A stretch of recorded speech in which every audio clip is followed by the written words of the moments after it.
Wach mabende donjo sani kowuok e migawo mar thieth en ni jatuono manorwake kar thieth mano mar Mumias onge kod tuono.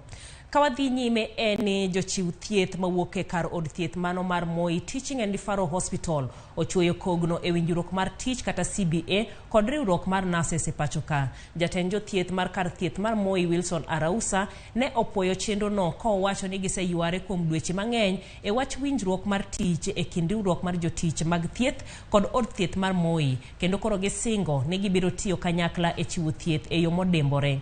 Jochiw thieth bende no omedo ni magi biro konyo e kedo gi midhiero ma jotich kale.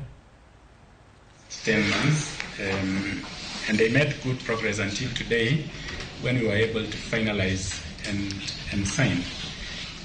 The lessons here being that a cooperative, a consultative approach to the management of affairs of parties will lead to success.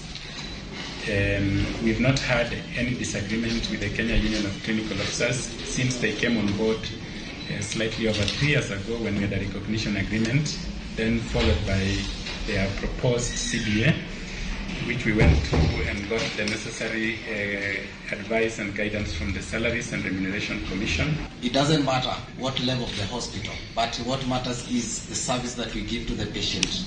And as the clinical officer, we are here to support the institution to achieve its goals in terms of patient care